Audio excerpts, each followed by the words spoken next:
Hi, this is Dr. Fox. Let's talk about blood type. In this video, we'll talk about blood groups and how they're determined. We'll also specifically discuss the ABO and RH blood groups, their various types, ramifications for various donor blood types and various recipient blood types, and especially discuss hemolytic disease of the newborn in the context of the RH blood group. So everyone has a blood type. You may know that you are A negative or AB positive or O negative. You might have some sort of pride with respect to what you're able to donate to your fellow person. Let's talk about what that means. So blood types are categories of blood based on surface antigens or agglutinogens of red blood cells. So upon erythrocytes or red blood cells are a myriad of substances, proteins, lipids, glycosphingolipids, etc. And they have various functions, but they can also have very important ramifications. So those antigens, antigen is short for antibody generating response. So an antigen, when brought into contact with an antibody, is going to have a reaction. And it's a good reaction for if it's a pathogen.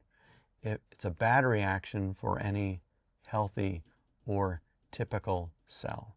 So this is part of the basis behind specific immunity, specifically antibody immunity. So if you bring an antibody together with an antigen, you're going to have a response, and that response is going to be destructive.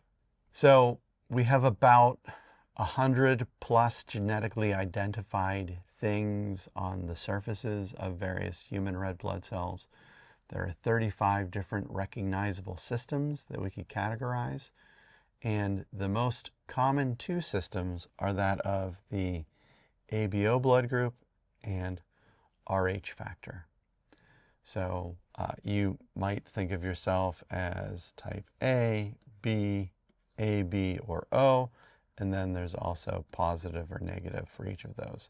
And the positive or negative is complements of the RH factor. So we can mix and match these blood types as well.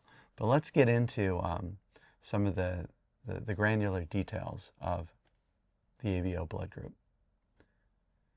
So the ABO blood group is predicated upon certain surface glycosphingolipid agglutinogens on red blood cells.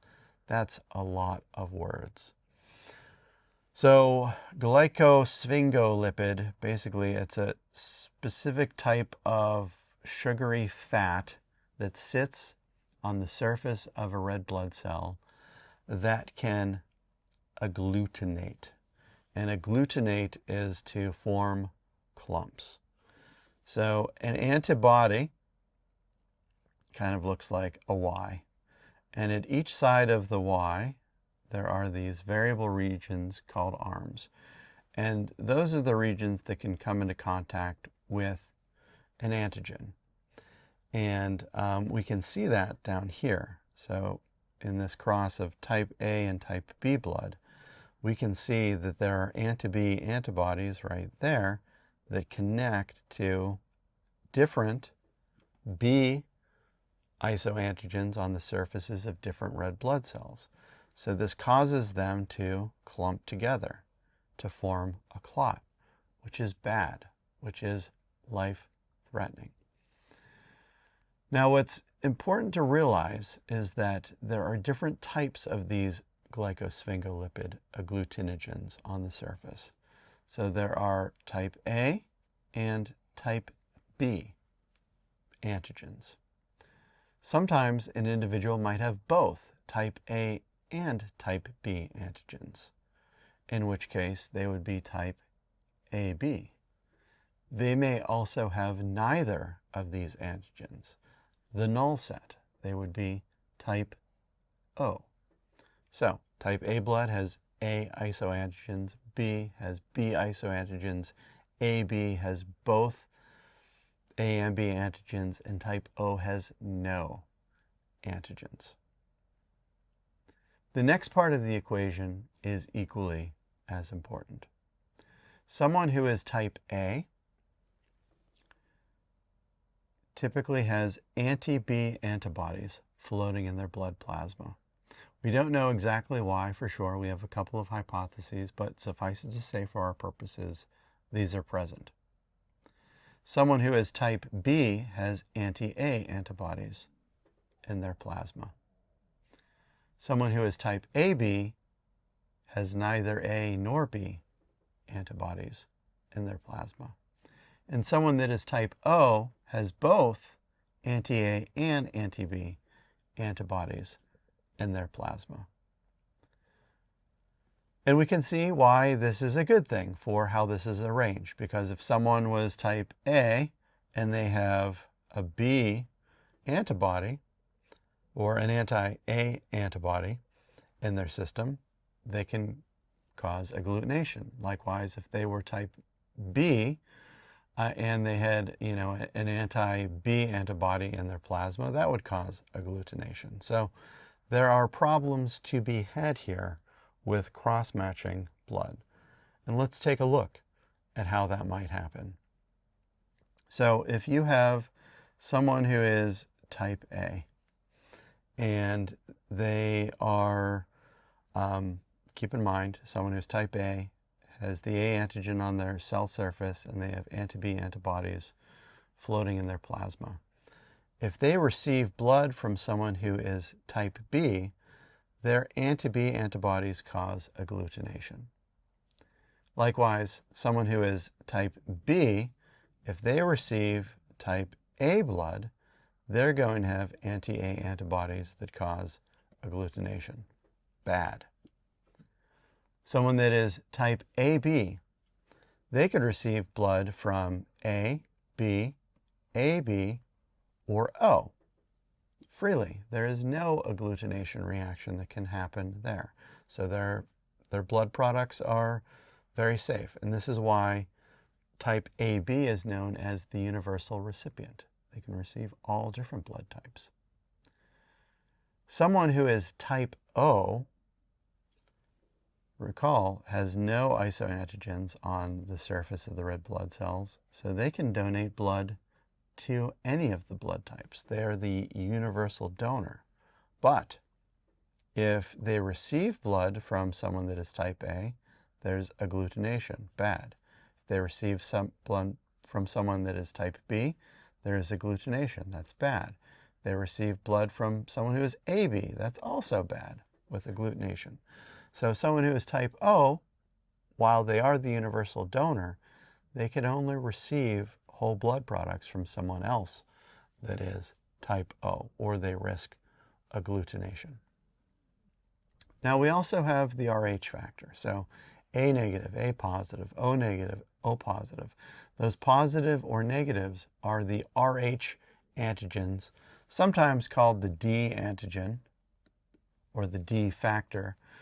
These are integral membrane proteins, just like ABO groups, but these are proteins, not glycosphingolipids.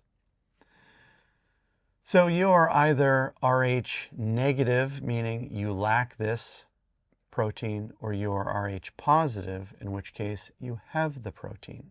Now, if you are Rh negative and you are exposed to the protein in any way, you could begin to produce antibodies against the Rh factor. And this isn't a problem for you because you are Rh negative. It will leave your blood alone. It's just an extra layer of protection within your blood against this factor. Here's where the clinical significance arises. If an individual who is Rh negative carries a fetus which is Rh positive, their immune system can be exposed to that Rh factor, and they can begin to produce anti-Rh antibodies in two different varieties. So we saw what happened with IgM in the ABO blood group. They can produce anti-Rh IgM antibodies, but they'll also produce a smaller type of antibody that's anti-Rh from an IgG category. And the reason why this is significant is that IgG antibodies are smaller than IgM, and IgG antibodies are capable of moving across the placenta. So, if that mother has a second pregnancy with an Rh positive fetus, then their immune system, which has produced anti-Rh antibodies, IgG and IgM, can attack fetal blood. The IgM isn't so much a problem because it's large and can't cross the placenta, but the IgG can cross the placenta and begin to attack the fetal red blood cells. So this is a disease called hemolytic disease of the newborn. Hemolytic because it destroys, it lyses the erythrocytes or the red blood cells. And it is only an issue with Rh negative mothers. And so as part of standard of care, if a person is Rh negative and they are pregnant, then they will receive an injection of something called RhoGAM. RhoGAM stops the production of anti-Rh antibodies, and so it prevents hemolytic disease of the newborn. So we've talked about blood groups and how they're determined. We've discussed both the ABO and the Rh blood groups, and we've discussed the context of matching various donor blood types with recipient blood types, and specifically that of hemolytic disease of the newborn in the context of the Rh blood group. Thank you so much for your time, and I look forward to talking to you in the next video.